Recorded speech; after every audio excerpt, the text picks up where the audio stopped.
శారద అనగా సరస్వతీదేవి. సరస్వతీదేవి నిరంతరం అమ్మను ఆరాధిస్తుంటుందని దేవీ భాగవతం చెబుతోంది. సరస్వతి చేత ఆరాధించబడే తల్లి అని పై మంత్రార్థం. త్రిమూర్తులకు తన శరీరం నుండి ముగ్గురు శక్తులను సృష్టించి మహాకాళి, మహాలక్ష్మి, మహాసరస్వతి అనే నామాలిచ్చి వారికి పత్నులుగా ఇచ్చిందని, తాము శ్రీమాతలోని అంశాలమని గ్రహించిన ఆ ముగ్గురు మాతలు అమ్మను నిరంతరం ఆరాధిస్తూ ఉంటారని దేవీ భాగవతంలో ఉంది. వసిన, కామేశ్వరి, మోదిని, విమల, అరుణాజయని, సర్వేశ్వరి, కాళిని అనబడే 8 మంది వాగ్దేవతలకు కూడా శారదగా పిలుస్తారు. వీరందరి చేత ఆరాధించబడే తల్లి శారదారాధ్య. శరత్ అనగా సంవత్సరం. ప్రతి సంవత్సరానికి ఒక అధిష్టాన దేవత ఉంటుంది. సంవత్సర దేవతల చేత ఆరాధింపబడేది అని కూడా అంతరార్థం. ఆశ్వయుజ, కార్తీక మాసాలను శరదృతువు అంటారు. శారద రాత్రులలో అనగా శరన్నవరాత్రులలో ప్రజల పూజలందుకునే తల్లి అని మరొక అర్థం. అశ్వినేచ మధుమాసేవ తపోమాసే శుచౌతత చతుర్శనవ రాత్రే విశేషాత్ ఫలదాయకం అని స్కాందపురాణం చెబుతోంది.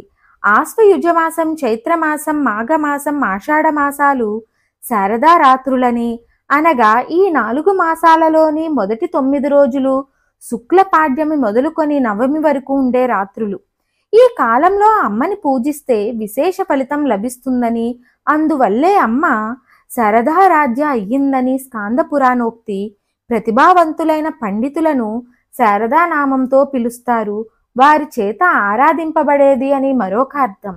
బ్రహ్మాదుల చేత ఆరాధింపబడే తల్లి అని ఇంకొక అర్థం. మంత్ర ప్రయోగం, ఫలితం తెలుసుకుందాం.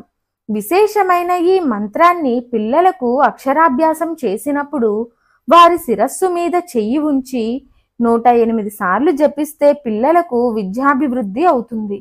చురుకుగా లేకపోయినా, జ్ఞాపక శక్తి తక్కువగా ఉన్న పిల్లలకు పాఠశాల మీద ఆసక్తి లేకపోయినా ఈ మంత్రం చక్కగా ఉపయోగపడుతుంది. రోజు పిల్లల చేత 27 సార్లు జపం చేయిస్తే చాలు. కోరుకున్న విద్యను పొందడానికి 9 రోజులు రోజు 1008 సార్లు జపిస్తూ అమ్మవారికి మల్లెపూలతో పూజ చెయ్యాలి. ఈ మంత్రం నిత్యం జపిస్తే ప్రతిభావంతులు అవుతారు. మంత్రం ఏమిటో తెలుసుకుందాం. ఓం శారదారాధ్యాయై నమః. ఓం శారదారాధ్యాయై నమః. ఓం శారదారాధ్యాయై నమః. మరిన్ని ఆధ్యాత్మిక విషయాల కోసం మా ఛానల్ను సబ్స్క్రైబ్ చేయండి. వీడియో నచ్చితే లైక్ చేయండి, షేర్ చేయండి. కామెంట్ రూపంలో మీ అభిప్రాయాన్ని తెలియచేయండి.